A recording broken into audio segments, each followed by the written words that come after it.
Very important question about rare leukemias, rare blood cancers in general. Again, a very important area to me and my team.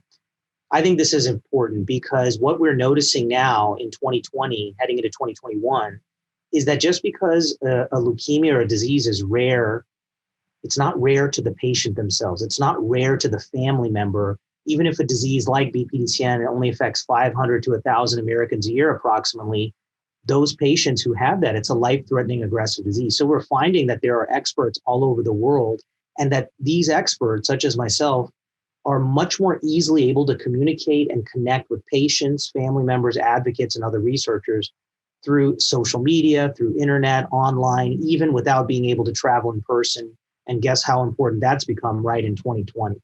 So I think that's point number one, that there's always an expert out there, but the ability to find them has become easier. Number two, the real challenge, I think, has become in diagnosis, the actual nailing down of the diagnosis of the rare leukemia, rare blood cancer. For example, BPDCN, the area that I specialize in, is a tough diagnosis. So forget about it being rare or difficult name to pronounce. It's not an easy one to diagnose. You need an expert hematopathologist, usually an expert dermatopathologist a lot of times.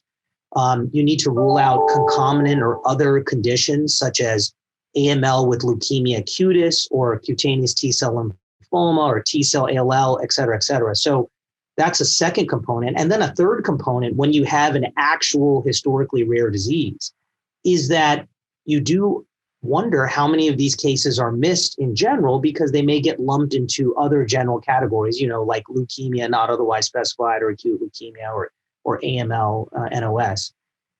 So these are some of the challenges. I do think that, as is the case with BPDCN, you have a drug now, you have other drugs in clinical trials, you have an emerging area, you have experts such as myself out there in formats like this. So awareness, education, constantly updating guidelines and things. For example, in the States, the NCCN guidelines have now added BPDCN. I think you have diseases like Castleman's disease, which my colleague, Dr. David Feigenbaum, has really pioneered. Again, it's all about awareness, building a network, advocacy. So I think your question is right on point.